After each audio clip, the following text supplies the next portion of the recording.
Hi, I'm Josephine Hughes. I'm the mother of two transgender daughters who came out in their teens and early 20s. The personal is political. When I first came across feminist arguments during my sociology degree, I knew my life had changed forever and I would always view society through a different lens. Since then, I've experienced a very personal change when my children came out as transgender. But increasingly, what was personal has become politicised. During my recording of the third series of Gloriously Unready, transgender issues have never been far away from the news. Sadly, identity politics are being used as a political football with no real consideration of the impact on transgender people and their families. So in Gloriously Unready, Series 3, I want to give people a voice to express their love for their transgender children and their transgender partners. Yet the podcast cannot exist in isolation from the political situation, and all my guests describe how they are affected. What I hope from this podcast series is to share that transgender people and their families are just human, just like the rest of us, and worthy of love and support. Moya and Beth Taylor have been together for over 30 years and run the Chicken Stock Music Festival together in Kent. I met up with them last year, having not seen them since before COVID, and in that time Beth had transitioned. They very kindly agreed to come on the show to share what that experience has been like for both of them and their grown-up children. Beth has said it took 50 years and a lockdown to work out who she was. So I wanted to know more about her story. I've worked out that it was about when I was 9 years old. And I just realised that I wanted to be playing the same games as my sister, and I wanted to be dressing in the same clothes. And I remember my dad coming home from work, and my mum had a dressing up box that we all used to play with, and I'd always be wearing like the ballerina's costume and the nurse's outfit and things like that. And I remember Dad's being quite negative about it, but Mum never minded. She was a nursery nurse, so it didn't matter to her. And then I sort of pushed everything to one side because of expectation, I think, and suppressed those feelings. And then, after quite a few years, I met Moya, and we had a very exciting life, but a very loving relationship. And after 3 children and a move to a house that is completely in the middle of nowhere, our house is in the middle of a wood. It sort of loosened things up a bit, and having that opportunity. I've always dressed in very flamboyant and quite feminine clothing. So having moved here, 13 years ago, gave me the opportunity to dress as I want to when I was at home. But at work and out and about, I still made the effort. And then, it was really lockdown. And Moya had known me for long enough by then to know what I was exactly like. And and having been through lockdown, I was locked down because of being at high risk. So for 4 months of not going out of the house and being able to do whatever we liked, dress how we like, I just turned around one night and I said, I can't go back to being, to lying, really.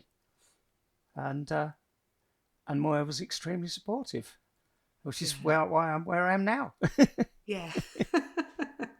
That's brilliant. I think it's really interesting, actually, because I spoke to someone else and they said that was what really helped them, that being able to be separated out from like normal life in a way, that for them, that gave them that space to really work it out for themselves, that they were able to realise that they were actually non-binary. And it was lockdown that actually enabled that to happen because of being away from all those expectations and just free of, and having the space, I think, to think as well. It just gave them the space that they needed. Yeah. I think we base too much on other people's expectations of what we think is just being normal. You're right, having that time to think really did some good. Yeah, yeah, Yeah, and enabled you to be fully yourself. And yes, yeah. yeah.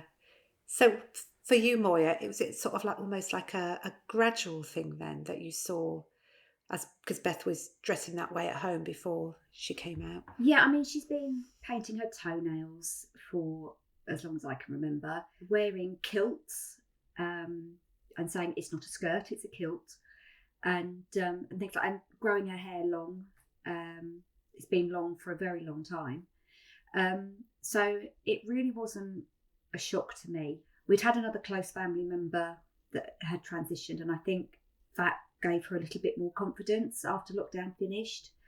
But it really wasn't a shock to me at all.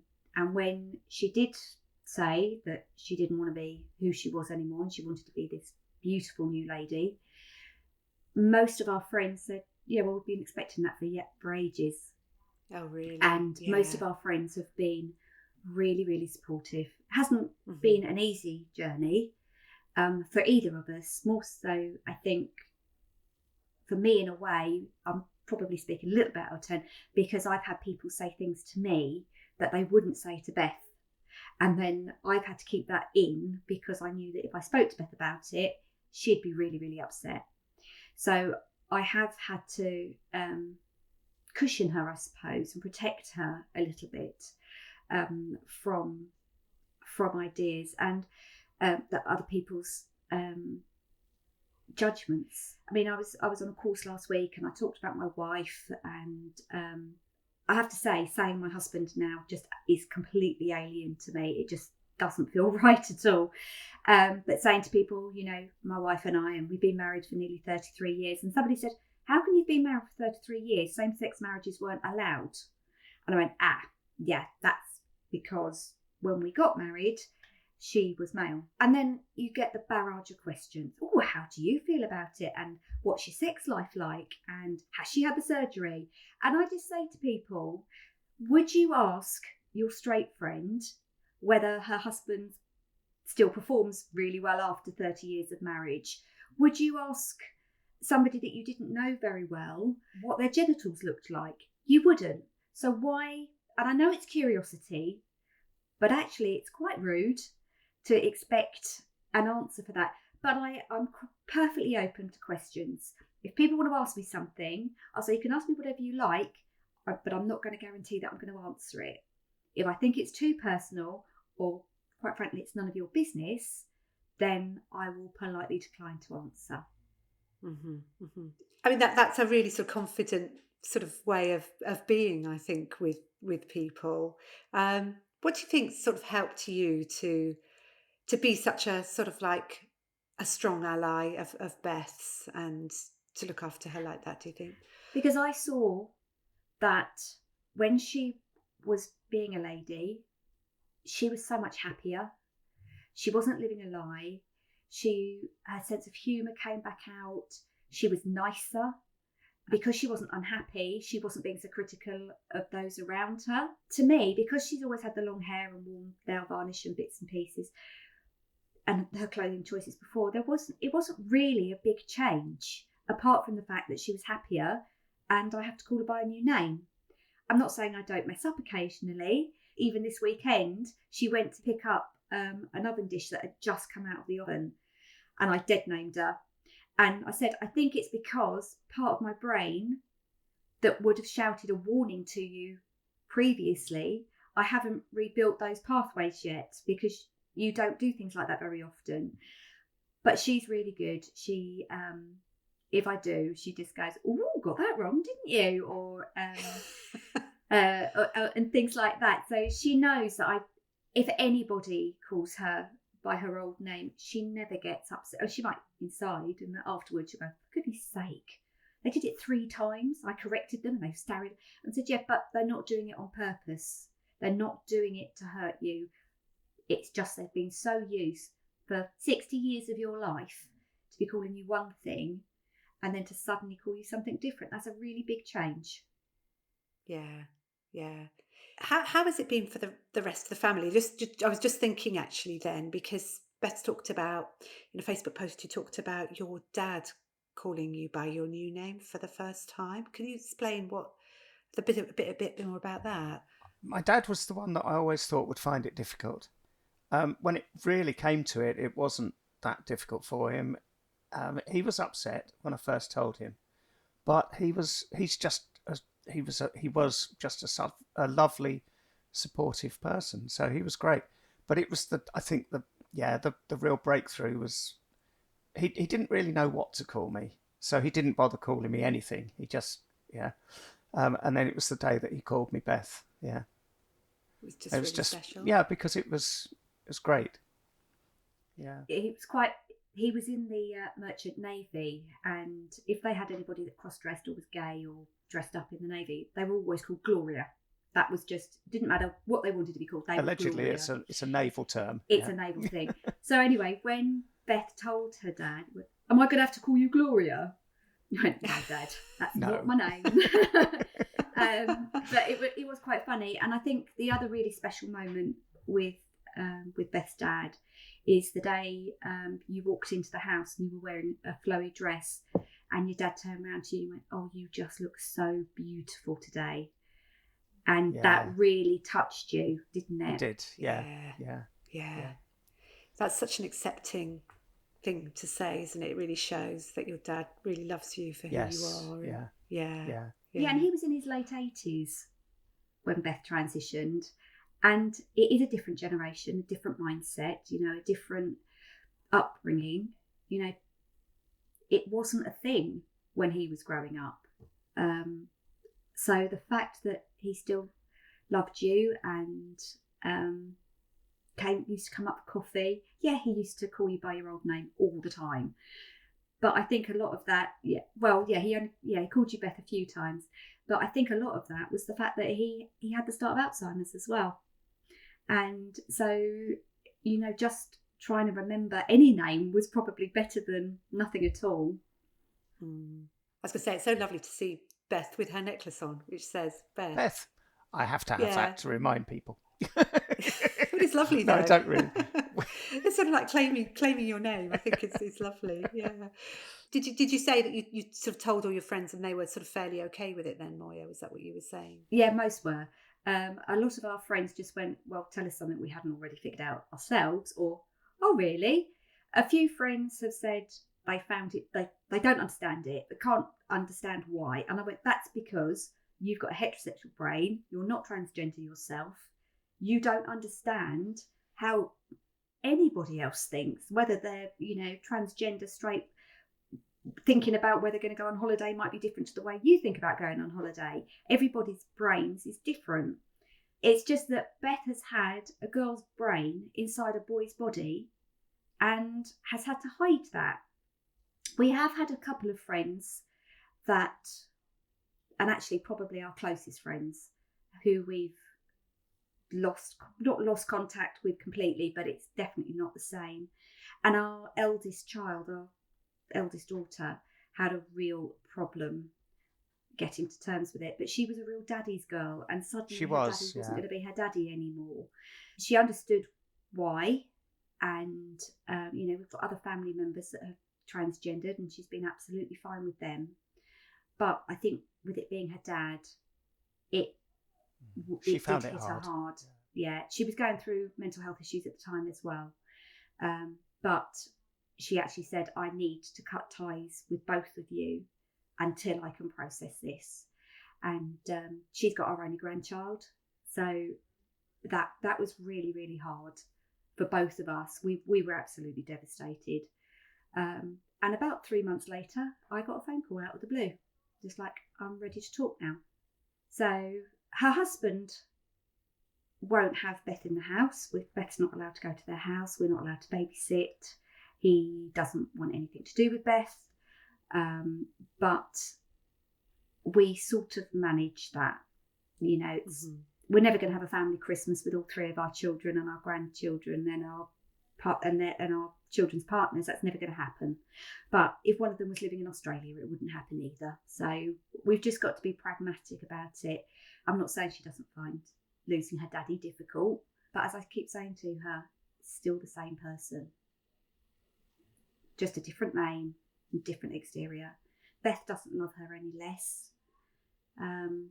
Still got all the same memories of when she was a child and growing up. Yeah. But it's something that she's had to come to terms with. She has really struggled. Yeah, it's very hard, isn't it? Because, like you say, we can't do anything about what other people feel. And while we might want to have harmony, sometimes that just can't happen, unfortunately. It makes it difficult, doesn't it? That must have been lovely when she did come back to you, when you had that phone call, because when it first happened, you didn't know where it was going. And no, exactly. Yeah. I have to say, a majority of people have been really, really supportive, have been brilliant. We've had no prejudice, no nasty comments, well, maybe behind our backs, but what we don't hear, we don't know about, isn't going to hurt us. But on the whole, people are lovely and are really supportive. And I think human beings, there are more nice ones out there than nasty ones. And I don't think people intend to be nasty. Yeah, I agree. I just sort of going to circle back for a moment, actually, Beth, 'cause just thinking about what it was like for you preparing to tell your dad, because you said it was really, you thought it was going to be the hardest conversation of all. And I just think it must be so difficult to actually to come out to your parents. Yeah, I in a way, I wish I'd had the chance to while my mum was still alive, because she was very understanding of everything. I mean, she supported me through my dancing and all of that. So she was great, and I think it would have made it an awful lot easier. But I don't think she wasn't stupid. I think she'd already worked it out from when I was a child. But in fact, to the point that when we got married, she was quite surprised.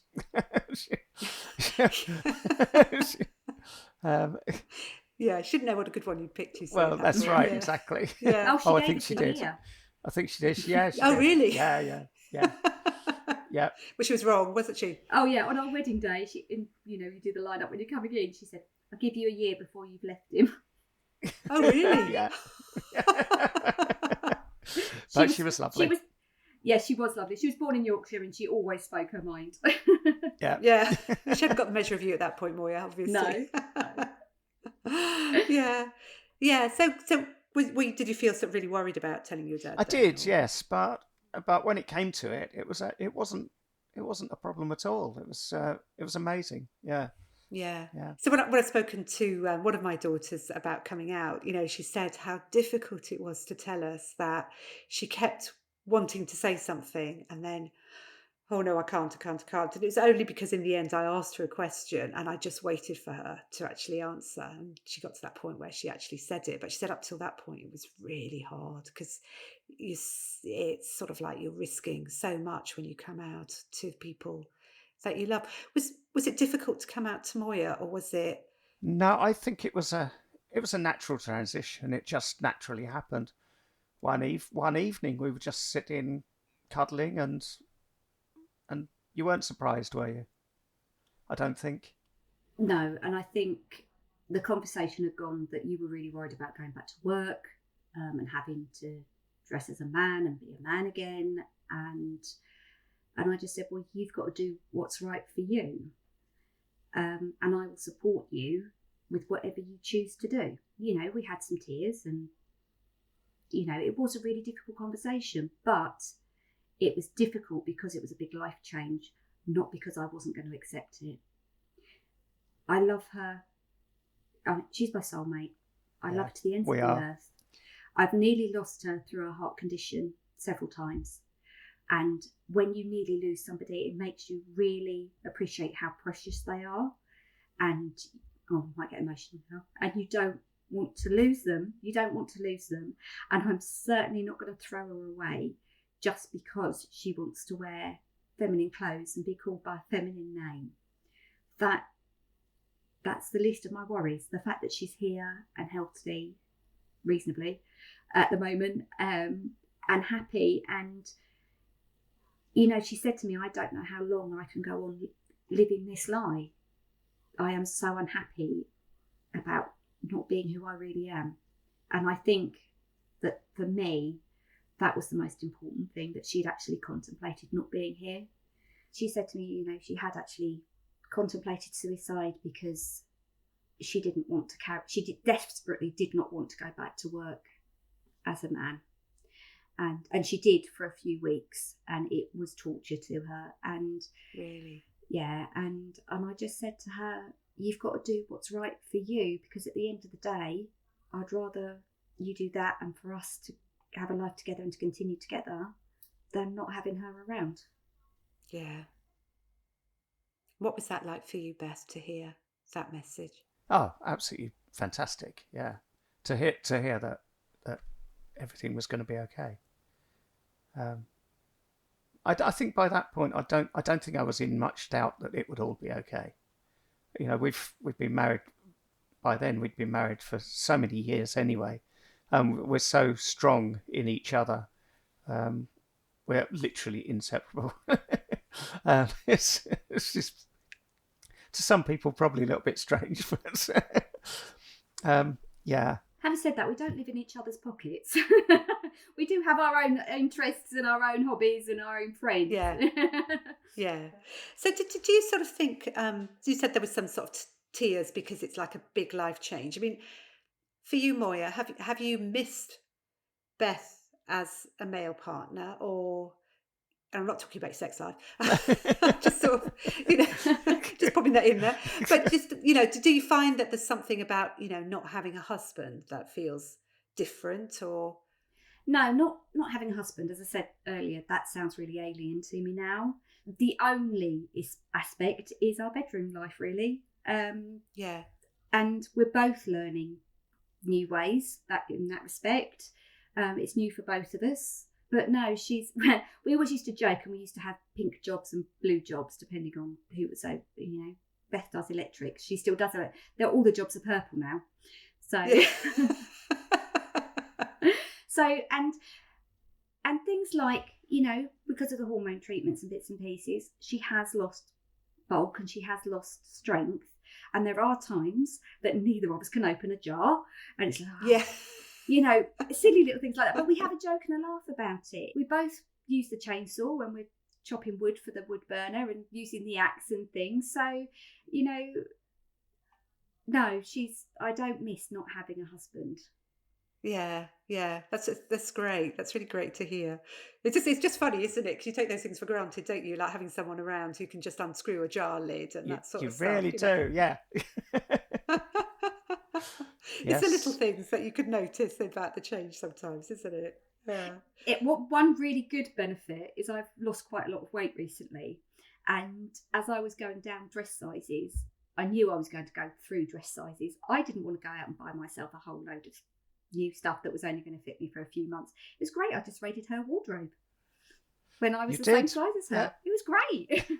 And likewise, stuff that I'd had a long time ago, Beth's now nicked and put in her wardrobe because I'm shrunk out of it now. So, but her style is very different to mine. So, actually, this is a really weird thing. When I started on the hormone treatment, it was like going through my teenage. And I went through the goth stage, and a little bit rebellious, and I went through all of it. It was really odd. The mini skirt stage. Yeah. Oh, yeah. Well, for a 60-year-old. That wasn't going to last long, was it? Although you've got amazing legs, I have to say. But no, I'm dungaree dresses now, really. It's yeah. So settled into your own style. Absolutely, yes. Yeah. And what's your style like then, Moya? Well, I like really posh dresses, but I also like home knit jumpers, and I tend to wear a lot more trousers. But I don't think, Beth, you even own a pair of trousers anymore, do you? No, I don't. No. I wear those for practicality rather than anything else. But yeah, I like snuggly stuff or really dressy stuff. yeah, somewhere in between, by the sounds of things. Yeah. So tell us about, not wearing trousers. Is that just because you've had, like 50 or so years of having to dress with trousers? Yeah, I just wanted to get away from that sort of image side. And also, I find things like leggings loads more comfortable. They're just more comfortable. So how about the rest, sort of like your kids? So you told us about one of your kids. Were the other two sort of fairly okay with it? They're brilliant. Absolutely brilliant. Yeah. Yeah, our other daughter, incredibly understanding. And our son just said, oh, I've had several friends go through this. He lived away in Wales at the time. He was at university in Wales. So he said, it's not really going to affect me, is it? Just the fact I've just got to call you Beth now rather than Dad. But we gave all of the children the choice of what they wanted to call you, didn't we? And as I say, you're the same person, aren't you? And I think that's often the thing when you first find out. I mean, when we first found out about our kids, we sort of thought somehow everything was going to radically change. And in actual fact, virtually nothing changed because they're exactly the same people. You just carry on, don't you? Because, like you say, Moya, Beth's your soulmate and she'll continue to be your soulmate, albeit in a slightly different exterior. Yeah, yeah. Yeah, I mean, things like your hobbies aren't going to change. My hobby is still music. So it's not going to change. So I'm sort of curious, but I think I might have already guessed the answer, but I will ask it anyway because it's something I'm asking everybody. Because part of what I'm sort of exploring in this series is all about what's going on in the sort of political landscape at the moment in terms of what's said about transgender people and what we see happening, the general sort of ways in which transgender people are represented and quite negative viewpoints towards transgender people in the world, and I actually personally find that quite difficult to deal with because I'm frightened for my kids effectively, so I get I can get very defensive and I want to argue with everybody and it's not terribly constructive. So I just wonder how you both deal with what's going on in the wider world. I mean, obviously living in a wood, hopefully that means that you can shut it out a bit, but I think it's virtually impossible to ignore, isn't it? And I just wonder how you do cope with it.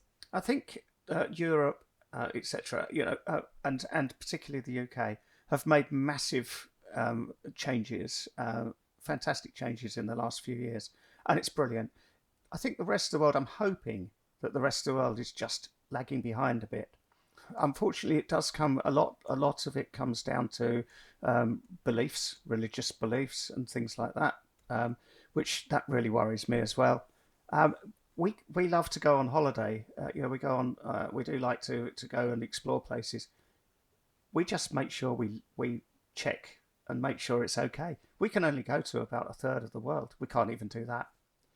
It's horrifying. We wanted to go to Marrakesh. A bit naively, I wanted to go to the bar where in Casablanca. I wanted to go to the bar. Anyway, which I've been now been told doesn't exist. Of course, and I looked it up, and it is public stoning in the streets for really? transgender people.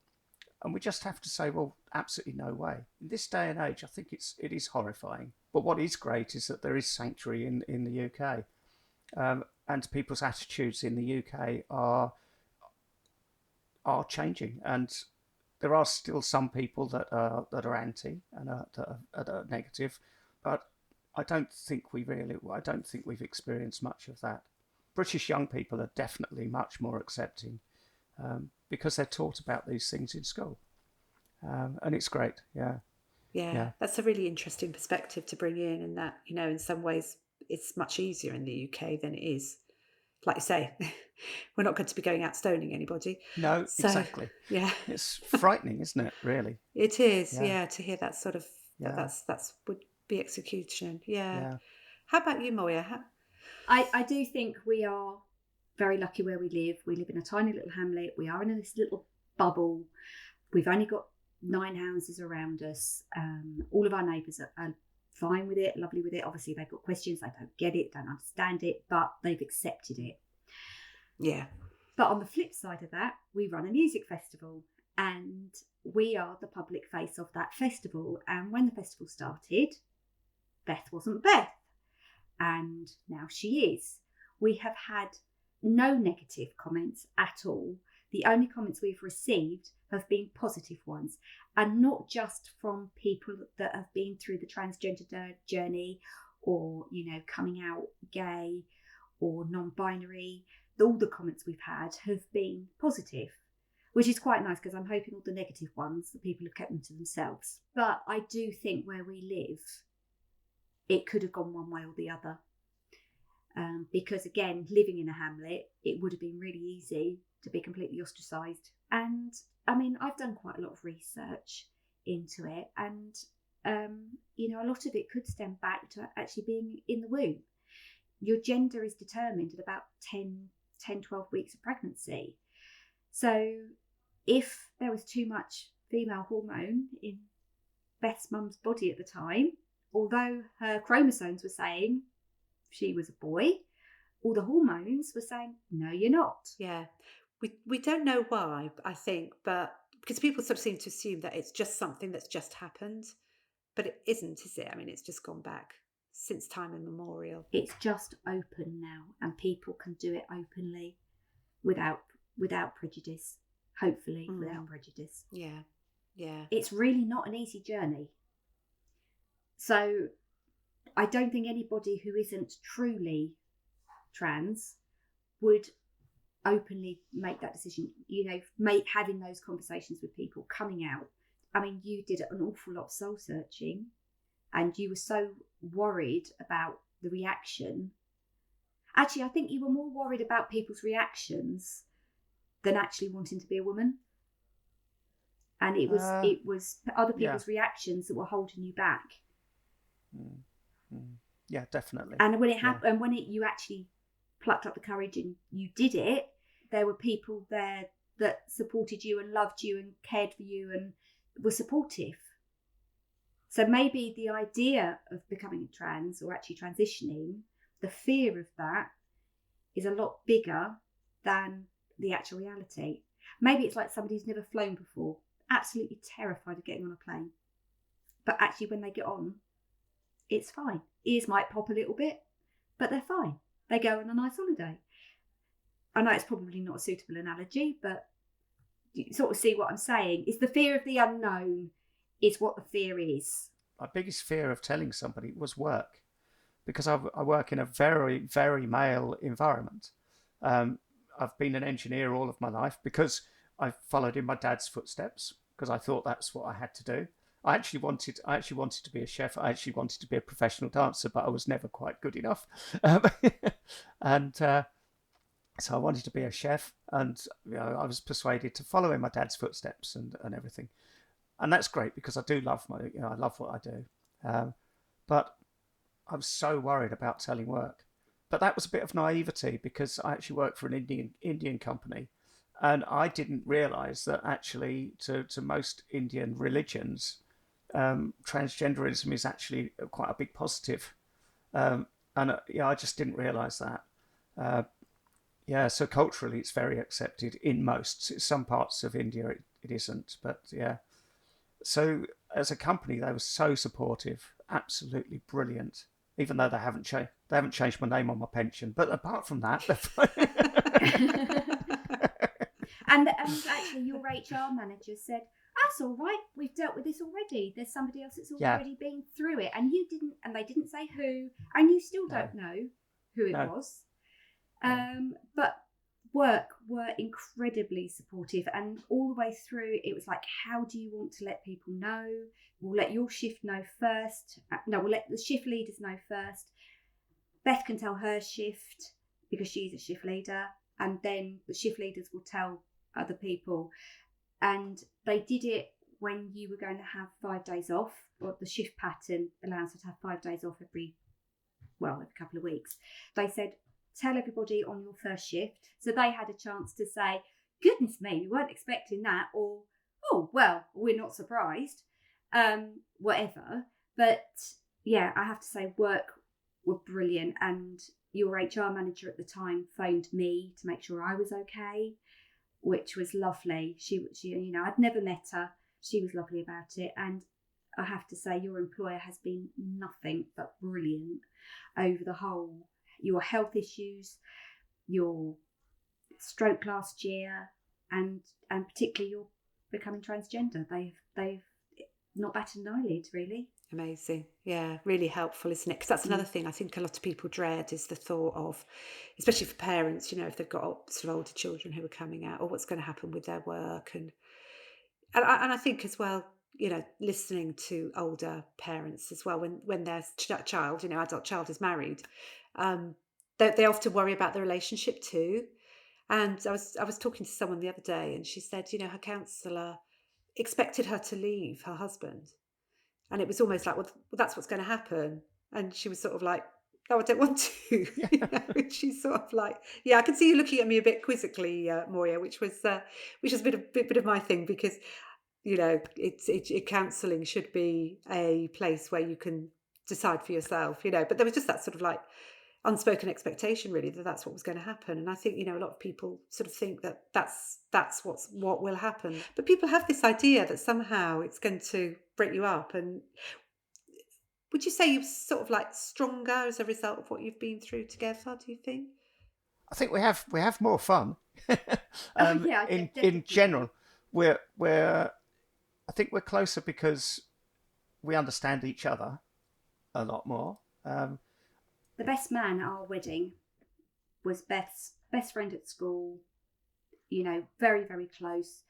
And, say close enough to be best man at our wedding. And he transitioned in the mid-90s.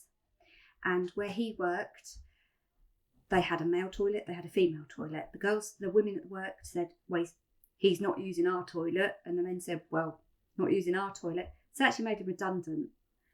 Her wife actually said, this isn't what I signed up to. But I don't judge anybody that has made that decision, because it is a really big change in a very personal way. It is a very big change.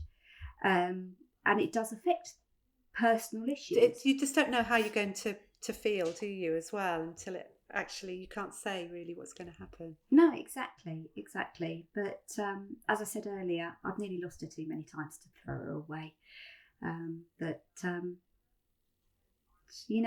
It is what it is. I think I'm quite a resilient person. Our youngest you are.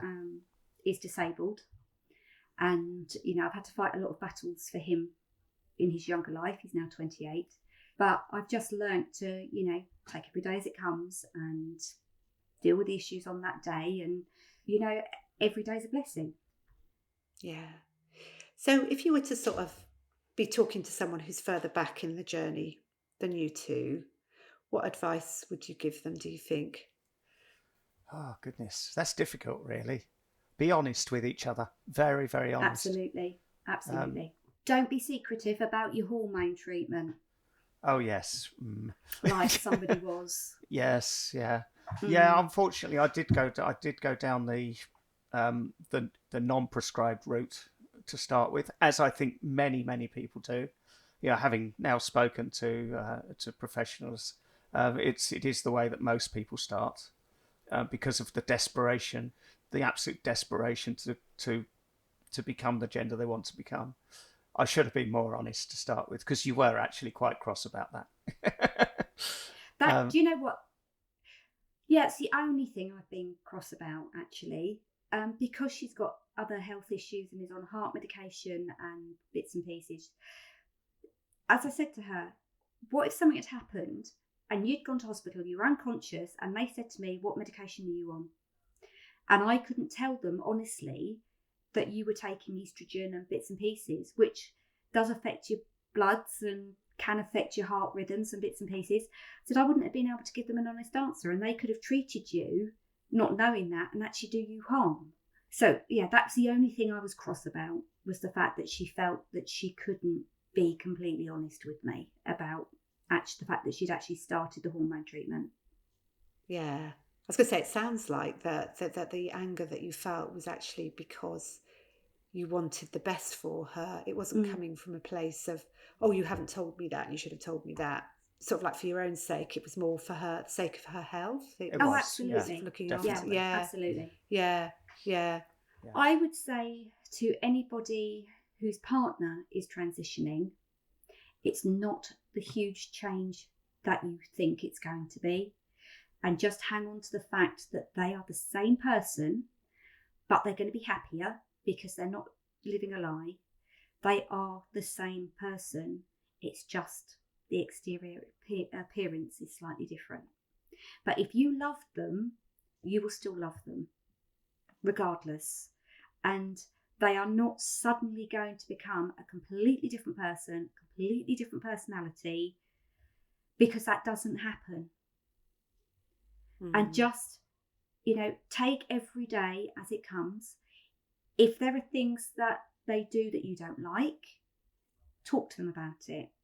If you feel you can't actually express it in words, write them a letter. And I know that sounds really silly, but if you write a letter to somebody, you can't be interrupted. So if you say to somebody, I don't like the fact you're doing that, it's very easy for the other person to go, well, I don't like what you're doing, and blah, blah, blah. And it becomes a tit for tat. And that's when it goes from 0 to 100 and you're having a massive row very, very quickly. Whereas if you write a letter, you can rewrite it 100 times before you send it to them so that you're really happy with the way that you phrased things, and just hand it to them and just say, I don't know how to say this to you face to face. It isn't a dear John. I always say that because, oh my God, I'm leaving the letter. This is I'm leaving. I always, so on the few occasions that I have done that, I've just said, I need to give you a letter because I don't know how to say this to you face to face. Please read it and then we'll discuss it. If you don't feel happy to discuss it with me afterwards, write me a letter back. Let me read your response and then we'll discuss it. Give yourself that degree of separation. And it's okay to be upset about it. It's okay to be scared. It's okay the fact that you don't know exactly how this person is going to be once they've transitioned. From my experience, there is no difference really. She's exactly the same as she was, just she wears different clothes. But that isn't the same for everybody. I know that isn't the same for everybody. But just remember what it is about that person's personality that you fell in love with and that you want to hold on to, because that won't go. I've never vocalised that before, actually. And it's quite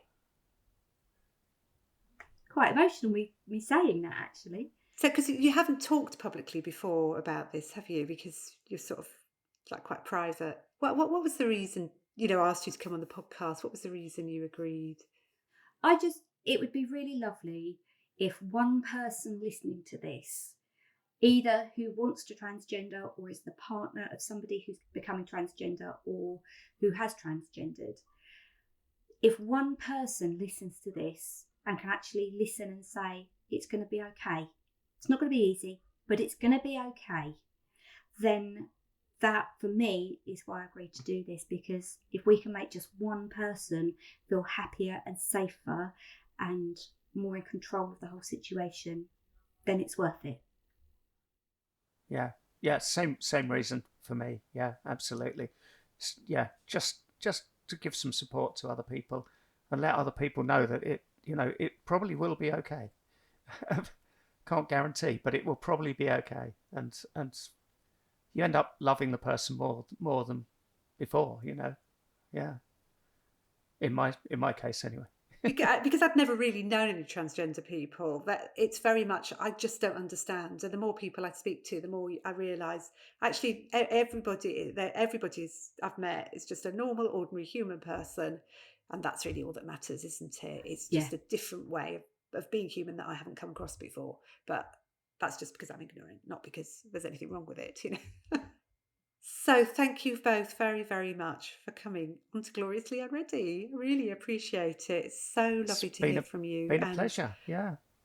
I just know that the message that you've given, it will help people, because I get feedback all the time about people who are having kids come out and they hear the stories, and actually it really helps. So thank you so much for being willing to come on and tell us about your family. Thank you. Thank you both. That's okay. What stood out to me in this episode is Moya's heartfelt response to Beth's coming out. That ultimately, when you've almost lost someone to illness, you realise how precious they are. It's more important to Moya that Beth be there and be happy than it was for her that Beth stay as a man and a husband. As Moya said, Beth is much happier now she has transitioned, and Moya's unconditional love for Beth shines out in this episode.